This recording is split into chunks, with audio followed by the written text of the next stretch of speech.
Welcome to the Zendenizens, the podcast that brings you the best of wellness, mental health, and happy living. We are your hosts, dedicated to helping you live your best lives by exploring vast and sometimes challenging topics that promote positivity and wellness. So sit back, relax, and get ready to dive into the world of the Zendenizens. Spring is growing season.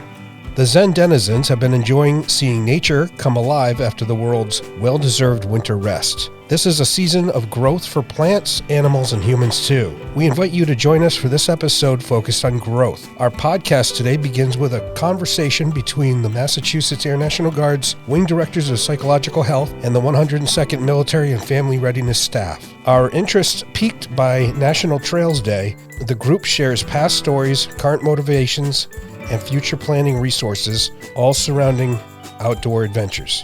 In our second piece, it's time to get to know one of our Zendenizens, Chaplain Ryan Yi. Listen to Chaplain Yi's story about how he became a chaplain and his discussion with Airmen Fomuki from the Military and Family Readiness Office on the role of faith, religion, and understanding individual spirituality.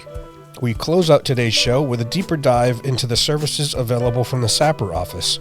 The SARC and her team of professionals are well known, but how well do you know the services that they provide? Stay tuned as our SARC shares valuable information on what our airmen and families can do to protect themselves and what resources are available. Welcome. Thank you for joining us for today's discussion inspired by National Trails Day. I'm Erin Fay, Military and Family Readiness Program Manager here at the 102nd. The first weekend of the month in our community is typically marked by Drill Weekend. We are keenly aware and sometimes actively dismissive of observances and events happening outside the gates. As we arrive early in the morning and dedicate our day to training and reconnecting to our Guard family.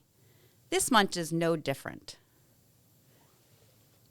Each year, on the first Saturday in June, American Hiking Society and the Trails community invite Americans of all ages and abilities to find our own adventure at one of the thousands of trails and events hosted in every state. Events include guided hikes, bikes and equestrian rides, trail rides, paddling trips, stewardship projects, and more. So why would we be talking about this? Like many things, the spirit and the intention of the observance can be the catalyst. It got the Zendenizens thinking about the power of getting outside and the joys of even backyard adventures. And that's going to be our conversation today as we talk about our favorite outside walks, benefits of being outside for mental and physical well-being, and how to find those adventures. We welcome our guests today. We have Jill Garvin, our Director of Psychological Health. Good morning, Jill. Good morning. We have Michelle Tarka from the 104th as their Director of Psychological Health. Good morning. Thank you for having me. And Brian Fomuki, Senior Airman, working for Transition Assistance at the Military and Family Readiness Office. Thank you for having me. I'd like to start today's conversation with talking about why getting outside is even important. Would you like to, Michelle, the critical role of getting outdoors, playing, and wellness, would you like to explore that with us for a little bit? Sure. Hello, everyone, again. So I think we're all pretty familiar with kind of the trending terms of mindfulness and grounding, but there's actually a lot of science behind it, and grounding in particular is coming a little bit more to the forefront, and an alternate term for it is actually earthing, where you can, it's a therapeutic technique of just reconnecting to the earth, and it involves doing activities that ground or electrically reconnect you to the earth. And it can reset our minds and our bodies.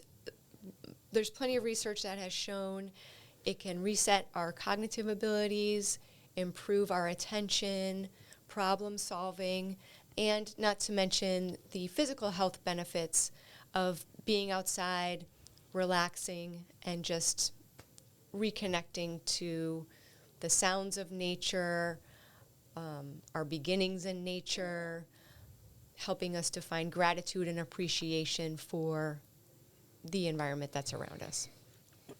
Is there anything that is a minimal that a person would need to do to get those benefits? Bare feet in the grass and literally walking around.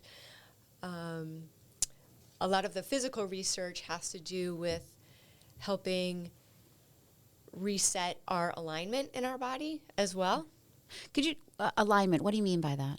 Physical alignment. We weren't born to wear combat boots 12 hours a day or high heels 8 hours a day or what have you, even Nike Airs. So getting our feet back in the grass helps to realign our natural body gait and stature. My son ran track in high school and college, and both his coaches, they were required to walk barefoot on the track a certain amount of time every week just to get their sensations back to their feet and being able to make that connection to the ground helps them run faster and, again, keep their alignment correct. So, yeah. Yeah, and I think it's, like Michelle said, a great form of mindfulness. There's a lot of, you can even look up walking meditations. It's nice to use all your senses to listen, to look at the colors, the air, the grounding. But there are also meditations that will guide you and remind you to do that while you're walking. Look up and notice, like, little prompts that are helpful if you're not used to that. And I know a lot of people that come in and see me, they're constantly, they call it like the monkey brain. Like, we're constantly overstimulated, worrying about stuff, worrying about the past and worrying about the future. So walking can also help with emotional regulation, just kind of quieting that inner voice. I went on a silent retreat, which everyone thought was horrifying. I didn't think I would like it either, about 3 or 4 months ago.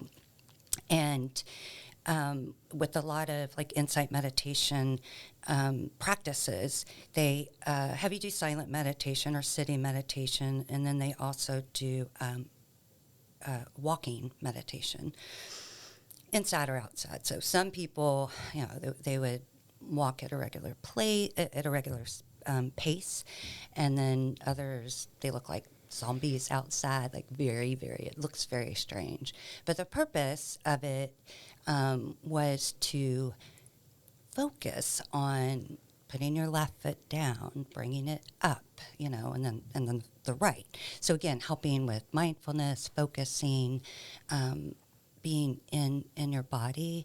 So even when I come in to work sometimes, and I've got like 6 bags and my coffee and my water, and I'm rushing out of my car, I will actually slow down on the sidewalk and just like, okay, left foot, right foot, and it does calm my nervous system down, focusing on my feet, but even little things like that. And so being outside and noticing, like, your foot hitting the ground and then using all your senses is a great way to take care of our mental health.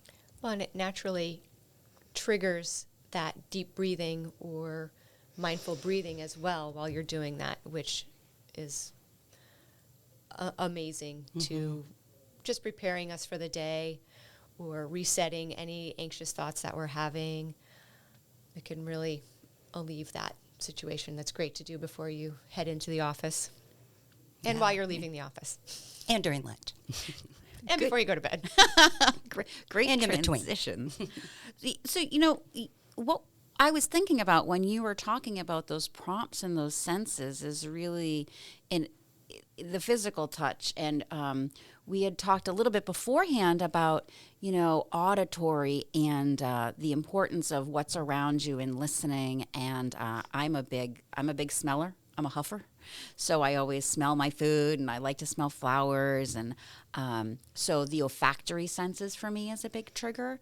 And we talked about our favorite walks. So the memories of that and what kind of senses were part of that. And, my favorite walk, and I've told this story to a lot of people, is I used to go down to this Shining Sea bike path in Falmouth, which is very pretty. I'd go past the Surf Drive Beach, right where it starts to, right past Trunk River, and the trees are coming back over and it's getting shaded and you're getting off that really heavy ocean smell. And there was, just this time of year, this beautiful large lilac, and the air was moist and heavy, and the air was cool, and in the same breath and smell of this heavy, moist air was salt and lilac. And the feeling and the smell brings me back all the emotions that I was feeling at that. And that was probably like 2.5 miles into my walk. So I was feeling energized and my body was calm, and I had let go out of all the things that were holding in my head. And I was finally at peace and in the place that I was at my outdoor activity.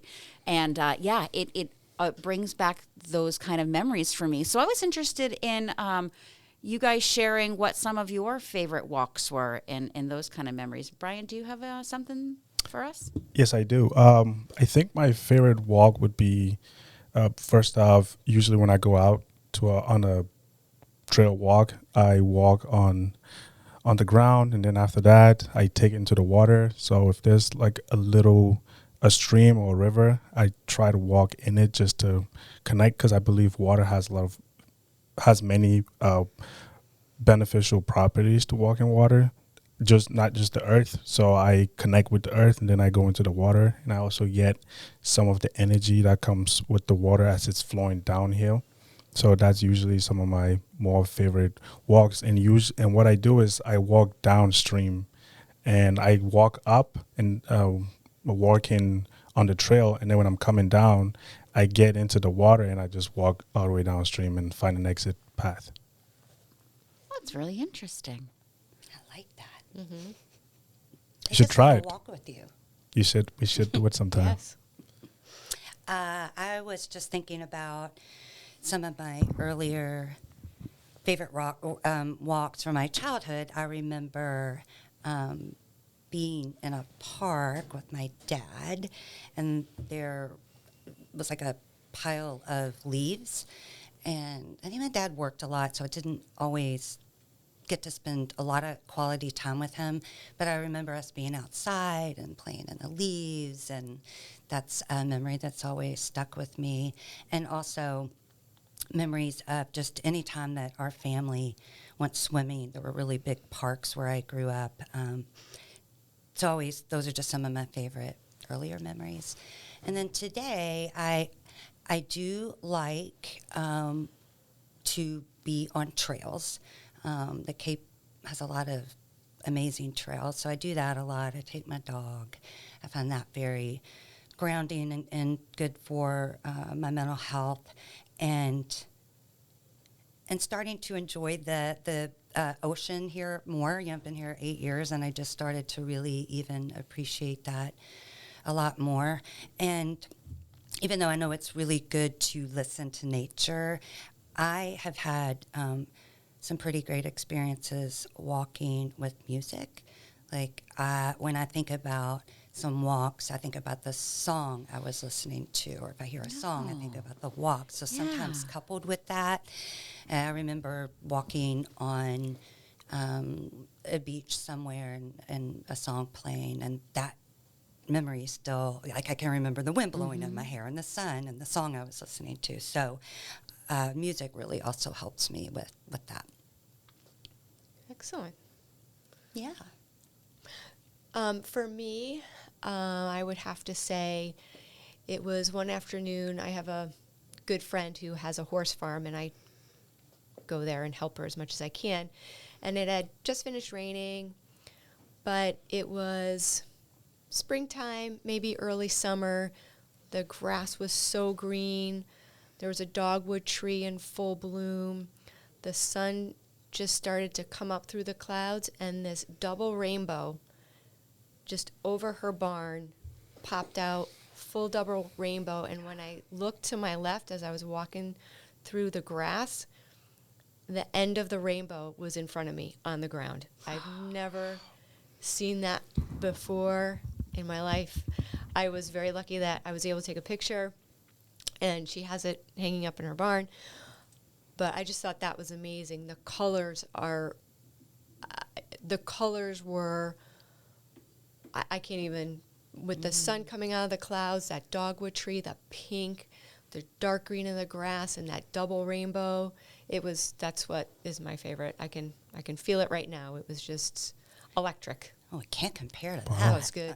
Right? Save the I want best to for go on that last. It walk was with good. you. What also makes me think about when people come in to talk, and a lot of times when people come in, they're stressed out or upset or having anxiety or in a crisis.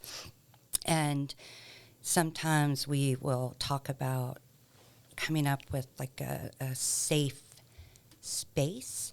What would that look like? And you can make something up. You can think about another memory.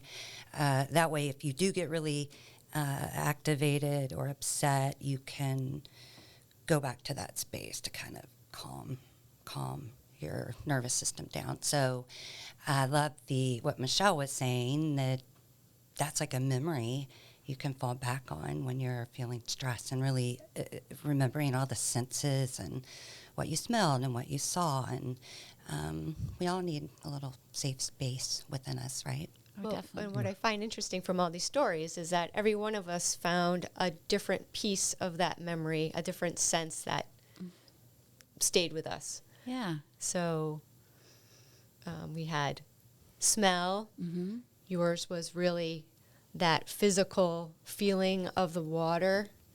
Yes. And Jill, yours was sound, almost like the leaves. Listening and the Yep. leaves and the music. And the music, and mine was the color. So I think it's important that, we can talk about all these things, but I hope people understand that or realize that it's individualized. This isn't a plan. Everyone's going to find their own special way to ground themselves that's unique and that's the most beneficial for them. So, everyone is individual. We have our own experiences. We have our own perspectives that bring us to different challenges or maybe different periods of anxiety or worry, but they can also bring us to different periods and different places of calm and comfort. And soothing. I always like the word, or sometimes I'll ask someone or myself, if I'm having a stressful day, what am I going to do to soothe myself, after work or during the day? And often that is just getting outside, doing a small walk, and noticing everything. Knowing that you, the panelists, and as well as our listeners, lead really busy lives, what suggestions do you have, or how do you access this stuff so Jill, you just mentioned that on a day-to-day basis, being able to take those moments out. What are some other good ideas that we could offer our listeners? I'd say one good idea, what I usually, since I have a busy day, I'll just go outside sometimes and just kind of listen to nature speak to me. And that's through the wind hitting the leaves and stuff, and just water running.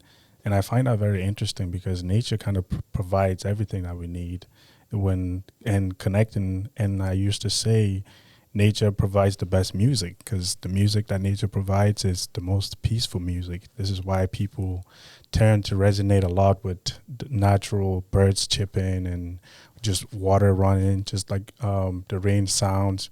And I try to use what I have if I'm in an area where there isn't an availability of maybe a forest. I just try to go somewhere that has a lot of greenery and just hang out there and just sometimes talk to the trees and just, engage. That's how I usually find ways to replace not having the huge trees and forests and stuff like that.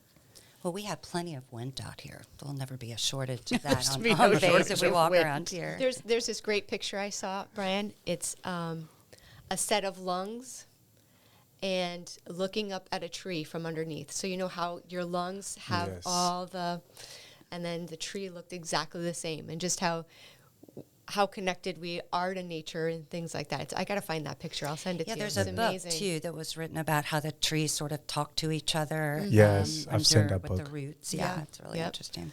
So for me, it's birds. Every morning I wake up and I listen to, I just open my slider, and because I get up early, I have my like alone time, have my coffee, and just listen to all the birds waking up. It's very soothing and comforting. And just last week, actually, was sent an article about the mental health benefits of bird sounds. Oh. So, and how just like music that can help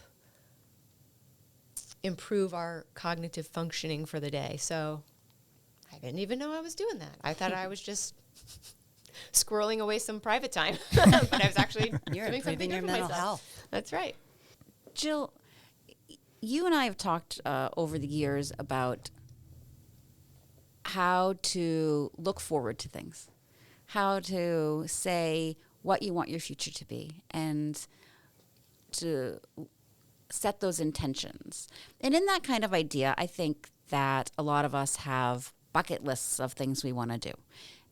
In what kind of ways would you have our panelists walks you want to do, or places you want to go, or what kind of things in the near or far future, or if I ever could kind of places do you have in that world?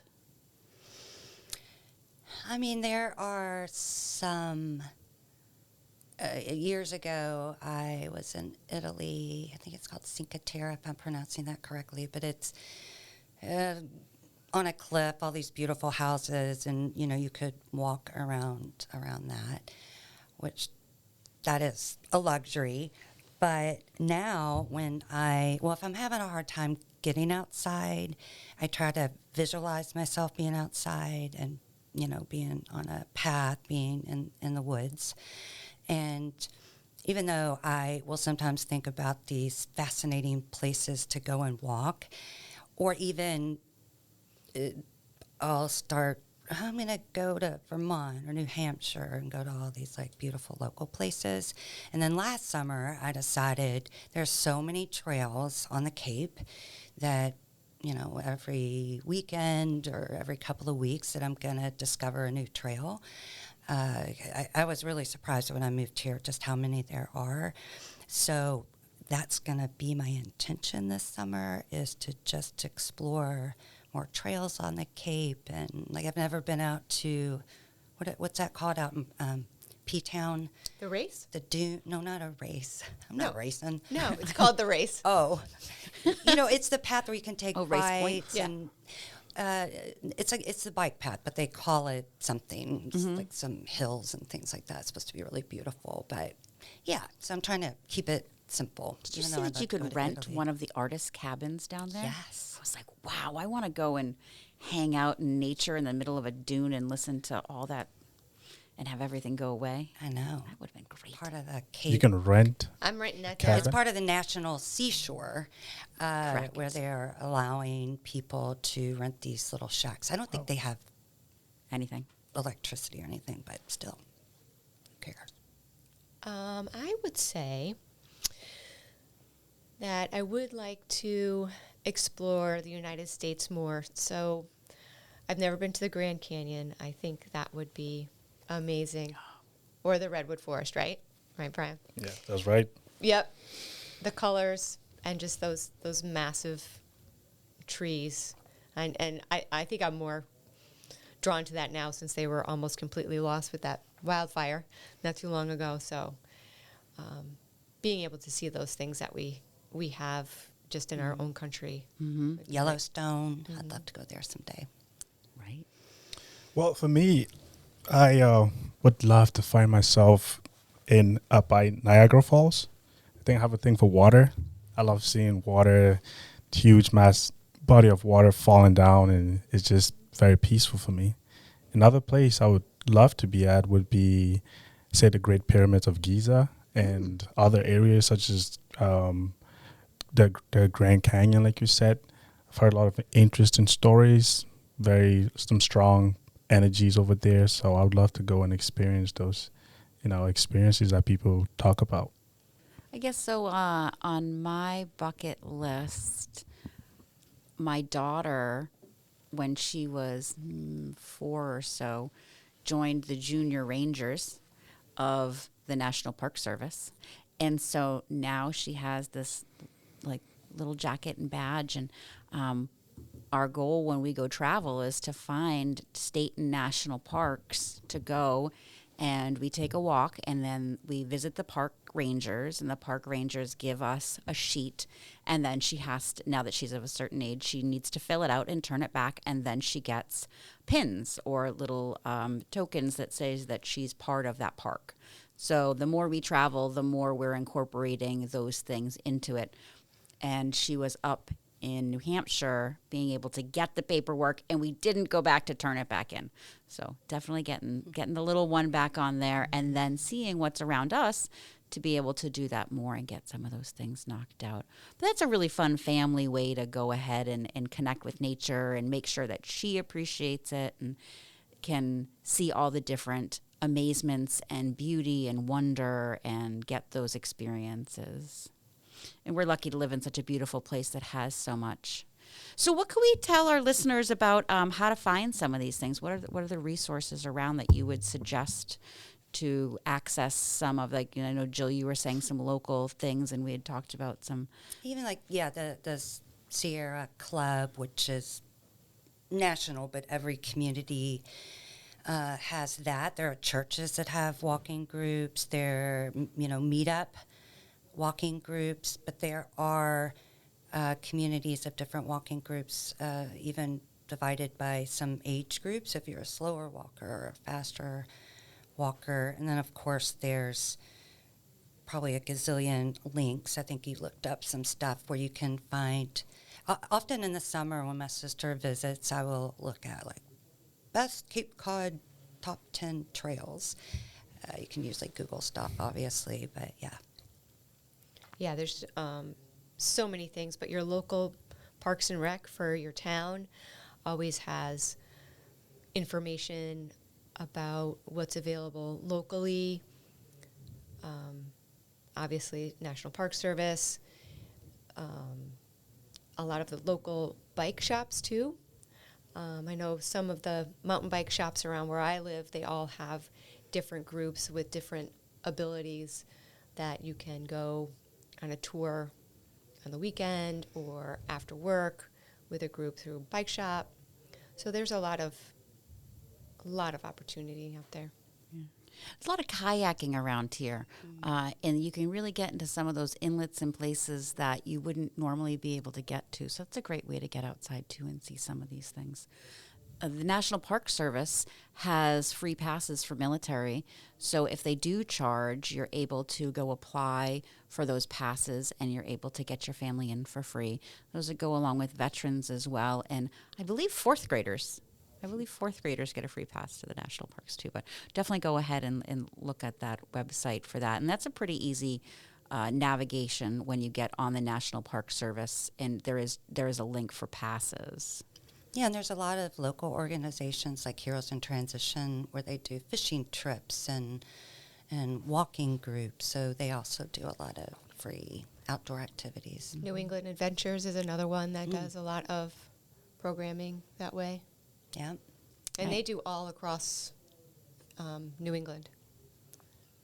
And if you're a solo out there, you can check out some apps on the App Store, such as All Trails has some good I have that one. good information on trails around your city. You can also join a few social media groups, closed and open groups that are very focused on exploring nature and stuff like that. So those are other good resources. I've gotten lost on a lot of trails, and I love my All Trails map because it will tell me exactly where my car is, how to get out, how far I haven't walked. The best thing about doing anything on Cape Cod is you're not going to get that lost. There's water on every single edge. That's true. All right. Well, thanks so much for being here, Michelle. Thanks for taking the drive. And Jill and Brian and I will be seeing you guys around the Otis campus. You guys have a great day, and thanks for listening. Happy Memorial Day. Thanks, everybody. Yeah. Thank you for having us. Good morning. This is Airman Ryan Fomuki, your TAP assistant from the Zenden. Today, I'm with Chaplain Yi from the 102nd Intelligence Wing. How are you doing today, sir? Good. Thanks for having me. Thank you for joining us today. I know it's been a long time trying to get you out here, especially with your busy schedule. So the topic for today is going to be about how faith plays a role in our daily lives and how it could be a factor in resiliency. Sir, tell us a little bit about yourself. From what I know, you're actually from the Rhode Island Air National Guard. What was the transition like?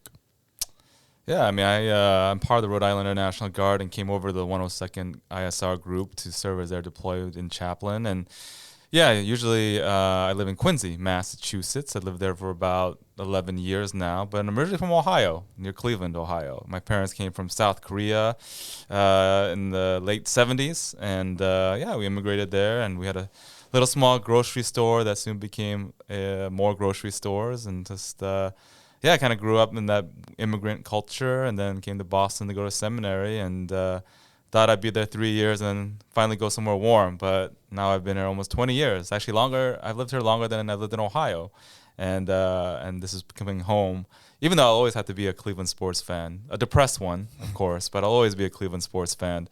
But yeah, I mean, I just, this is my first time actually being full-time at the base. I've been in 15 years and always a reserve or drill status, guardsman, and all those experiences as a pastor, as a hospital chaplain, as a chaplain at Harvard Business School have really kind of funneled and led me to this position, in my view, in my faith of why I'm here. And so it's really cool to just be a part of this unit and, to see cool things happening like this whole podcast. So, yeah. Wow, that's awesome. You have a great worth of experience working in all these different areas. And one thing I've noticed with you, Chaplain Yi, is your ability to connect with airmen, which is sometimes difficult to do. How are you able to do that so easily? Yeah, I think there's probably two big things. One is, as I mentioned, I grew up in a grocery store. So even when I was like in 6th grade, my parents put me in the front of the registers. It was kind of like a 7-Eleven convenience store. And, you just had to welcome people when they came in, and you had to smile when they're mad at you, And so kind of getting used to that kind of hospitality was important for me. I would say that's a big theme of my life, the importance of welcoming, whether it's in the church or in the store or in your home. Those are all big parts of at least how I want to live my life. The other part, I guess, somewhat personality. My brothers also worked in the store, but they're more introverts. I'm extrovert. I get a lot of energy from interacting with people, because in some ways it's you hear amazing people's stories, where they're from, why they're here, where they think they're going. But also, you also, through people, get to know more of yourself as well, I don't believe we really grow to understand ourselves or even really learn how to be loved unless we're with other people. So I think that we're created to be in community, And so I think that's what kind of excites me about meeting people, and why I think I have one of the best jobs in the Air Force. So That's amazing. And I know a lot of people are a little bit confused as to what you do exactly. People think maybe it's just more religiously focused. Can you tell the listeners a little bit about what chaplaincy is all about, and how did you get into it? Yeah, I mean, I first got into it because I was getting here in Boston for seminary, and I actually struggled with weight for most of my life. I was the oldest of 3 young boys, and my parents put a lot of pressure on me to do well in school, like a lot of immigrant parents do. And, I kind of dealt with that kind of anxiety and stress through a lot of eating, actually. And so I remember, just always trying to lose weight, always struggling with it. And then, right after college, I just started losing a lot of weight. I lost about 70 pounds. And then I went to seminary, and there was a recruiter there, and a colonel chaplain recruiter. And he just said, "Hey, you want to join the military?" And I was like, "Sure," because, I've always been thankful for America. My dad shared how poor he grew up in Korea. And I grew up really appreciating the opportunities that America has given my family and many other families as well. But learning to be a chaplain in the military, I think, has been a long process of understanding what that means, because it's different from being a pastor or an imam of a specific faith congregation or a rabbi. that's your focus. You're taking care of people who have basically the same beliefs as you and same system of beliefs, the rituals, practices, all that stuff. As a chaplain, it's really about serving all, in terms of kind of being the lead advocate of spirituality, right? And right now in our culture, spirituality is a big deal. More and more people are spiritual, and less people are being religious, and spirituality, most people think maybe it's religious actually, but they're actually quite two different things. And spirituality deals with things like meaning and purpose and identity, questions that we're all wondering about all the time. And so my role is to help people develop more of a full understanding of their own spirituality. And if that's expressed through a specific religion or not religion, that's up to them, and that's the cool part why I love my job, is because I get to walk with people wherever they're at, whether they grew up in a certain background or didn't, or want to change things up. I realize as we move forward as a country, as a community, that this spiritual part, which is one of the pillars of comprehensive airman fitness, that a lot of people have a lot of freedom, which is great, but there's not a lot of development in that. It's kind of like if you're, if I was like working out, and I want to make you get stronger and muscular, there's a certain routine and things you have to do, nutrition, physical exercise, a workout plan. With spirituality, which is a little more, in some ways amorphous, it requires a little more work. And one of my biggest concerns moving forward as a community and culture is that a lot of us maybe don't have as strong as a spiritual understanding of life and ourselves, because we need that when the challenging times happen, which they always will. So that's kind of the main thing about being a chaplain in the military, I think, is to serve, care for people, but really help develop their spiritual identity, their spiritual strength. Wow. That's something I've actually struggled with understanding, that people might not, from someone coming from a more of a religious background. Growing up, my grandfather was a pastor in the Presbyterian church, so I kind of grew around church.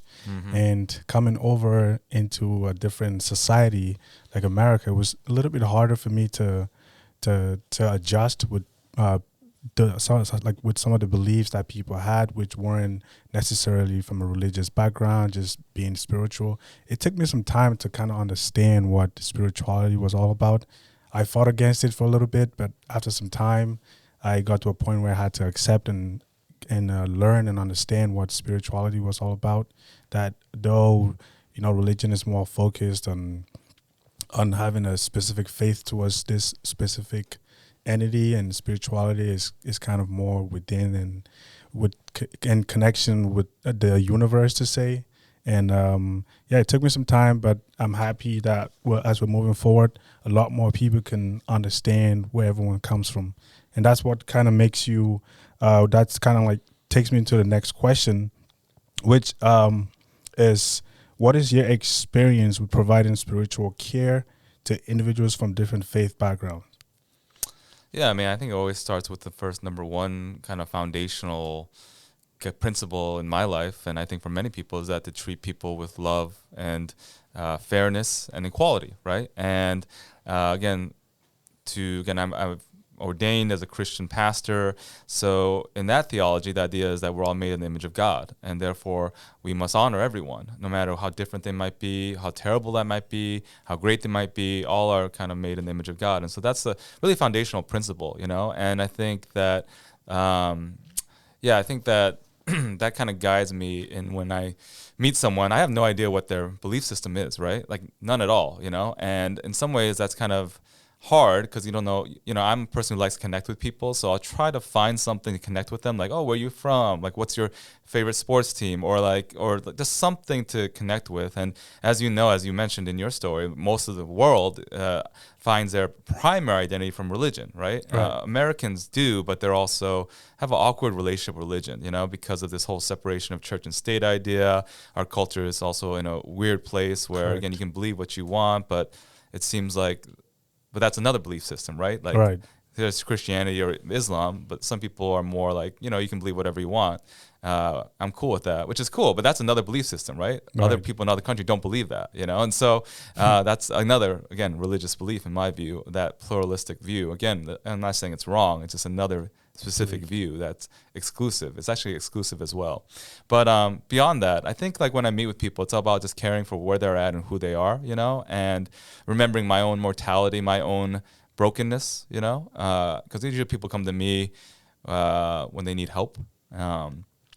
And I think it's just, you know, I try to see, you know, where is God in the middle of this, you know? Like there's a reason, for example, right now that I'm talking with you, you know? Right. There's a reason. I don't know yet. Obviously, maybe just to build a friendship, get to know each other, but there's something deeper, you know? And I'm always asking myself, doing a little metacognition about what is going on here, you know? And for some people, it's clear, like what's going on here is that they're hurting and need help. And other people, there's might be something deeper going on. And so I think that's the big kind of guiding principle, treating people fairly, equally, but at the same time, respecting people's choice to believe what they want, no matter how different it might be from mine, and to even respect how they live their life, you know, and trying to help them and convince them lovingly, oh, maybe this is another way might be a better way to live your life, or in terms of, you know, whether they're struggling with certain substances or struggling with anxiety, you know, we need help, you know. America's, again, seen more and more clearly in statistics and studies that it's one of the loneliest, if not the loneliest country in the world right now. Mother Teresa saw that the biggest epidemic isn't disease or leprosy, it's loneliness, it's being unloved. And I think sadly we see that more and more in our society. And so yeah. That's something that I've actually had different conversations with different people about loneliness, and it's a pandemic. It just keeps going more and more and more, and I think there's different factors that kind of creating the increase in loneliness and suicides and deaths that we're seeing in our society. With that being said, as a man of God, what roles can faith play what roles can faith play in times of crisis? Yeah. I mean, that's usually when faith comes out the most, right? Like I think everyone has, you know, it's interesting. Like spirituality, I think, is kind of like physicality. Like everyone has spirituality, in my view. Like you have a certain belief of who you are or why you're here. Everyone has some belief on that, you know, whether how unformed it might be. And I would argue everyone has a specific religion, you know, meaning a set of beliefs of how you want to live your life, and certain rituals, right? Whether it's a ritual of going to church or a ritual of meditation or ritual of even watching Netflix every night. There's rituals we have. There's religions we have set up. Sometimes the religion is just to our own kind of individual need. But yeah, I think, you know, but we have faith as well everywhere, you know. We have faith as we're talking that this thing is actually recording this thing and not screwing it up. And we have faith that when we drive a car, that when it's a red light, someone will stop. We have faith that the doctors know what they're doing. We have faith everywhere, you know, in things that, you know, we don't really understand or see. We have faith that, for example, there's a planet Saturn. None of us have seen it. None of us. We just seen pictures of it, right? And so I think faith is so fascinating. And really, as you said, faith comes out in crisis moments, right? And that's one of the reasons why I'm trying to encourage men and women in the era of guard to develop their spirituality. Because if you don't have a developed spirituality and those painful crisis times come, you will crumble, right? If you don't really understand why you're here in your existence in this world, and you know, maybe you just had a loss of someone, or you just got rejected by someone that you love, that's when faith, your belief, really comes out. And so I would say it's important both to have faith, right, but also to develop faith, right? Like I could have faith that you know, alcohol will always be my friend. Alcohol will always help me when I'm in pain, when in crisis, you know. And fortunately, a lot of families learn that belief, right? We see that alcohol addiction is generational. It's learned, it's caught, it's taught. Little kids see their parents dealing with stress, anxiety, they see them drinking. They adopt that. They practice it, and they pass it on to their kids. So there's a faith or way of living that they've learned. And so it's important not just to have faith, but the question is, what kind of faith, right?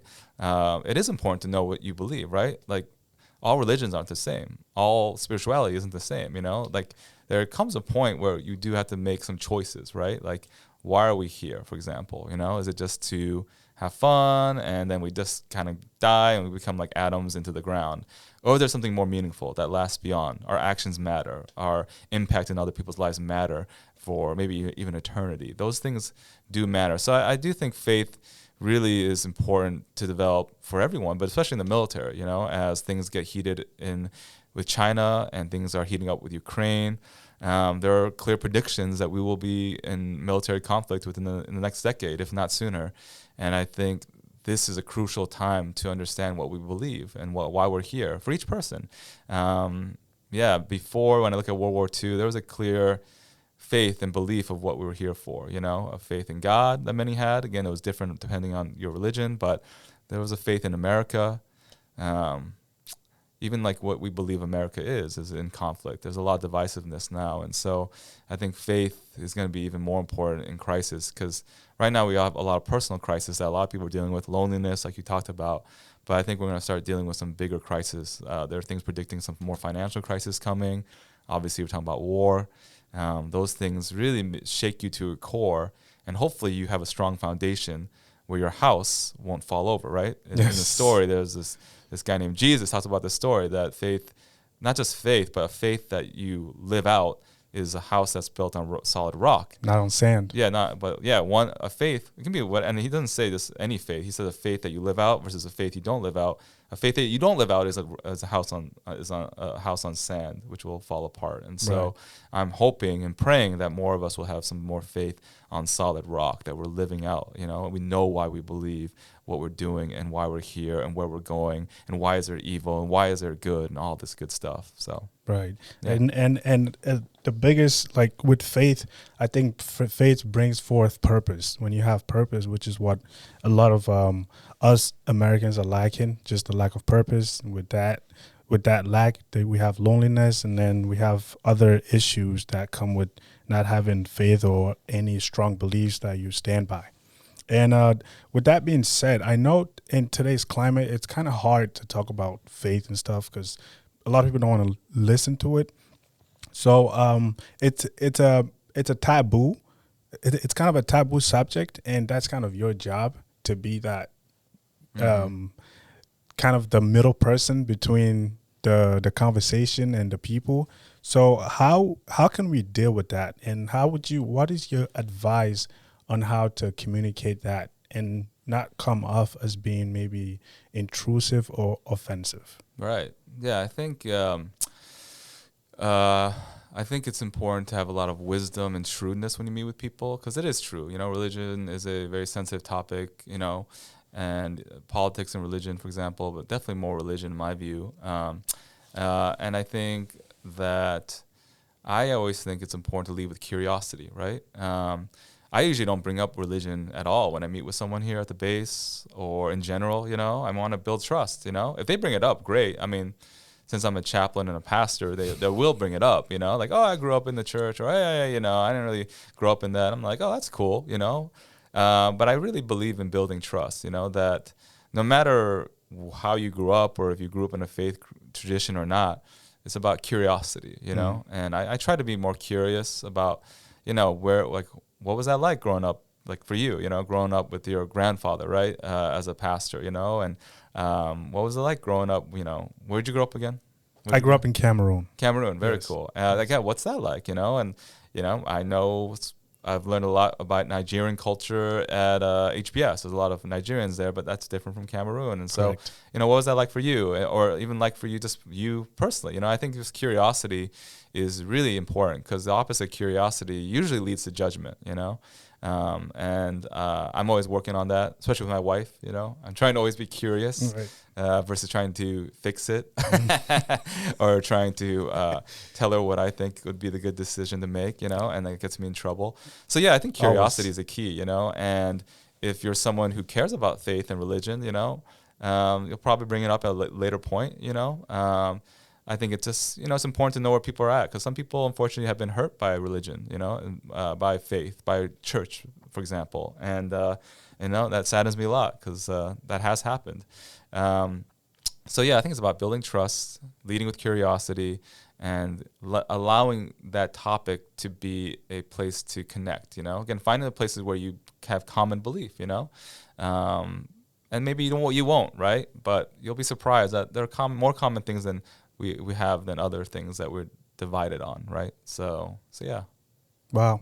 Thank you so much, Chaplain Yi. Thank you for joining us today. It's been a very extensive conversation with you. Thank you for sharing your knowledge and with us. And we at the Zendenizens, we're very appreciative of you joining us. Thank you very much. Thank you so much. I love being here, and keep up the good work caring for our people. So thank you. Thank you, sir.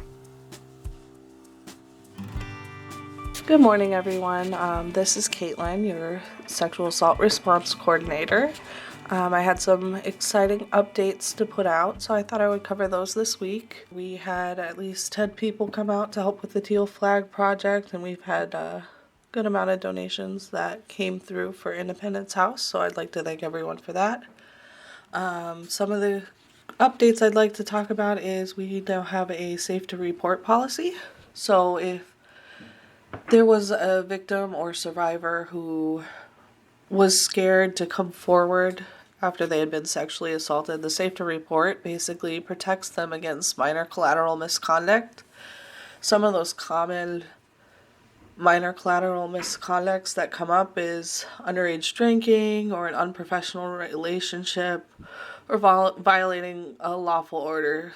Maybe like if there was a curfew or off-limit locations they had gone to, now they will not be punished for stuff like that. Basically what happens is the commander will consult the SJA prior to making a final determination, and they'll determine if the misconduct is minor or non-minor. Another great update that I'm excited to tell everyone about is the limited services for sexual harassment. So we don't take the case, however, we can provide services now for people who have been sexually harassed. So for example, we can get you in contact with a special victims counsel to talk to them. Maybe you're not quite ready to go to EO yet, but you would like to talk to someone on the legal side who's not here at the command. You could always come to the SAPR office and we can get you in contact with them. We can also provide certain services if you wanted a victim advocate, or if you just need help finding maybe a therapist or someone in town to talk to, we can help you with that. If you've reported a sexual harassment and it has been stressful and you feel like your life is threatened, we can also help you with the process of getting a military protective order or civilian protective order. So I think that's really exciting with the program. And if you have any questions about it, feel free to call me. My number is 968-SAPR. That's 7277. Thank you.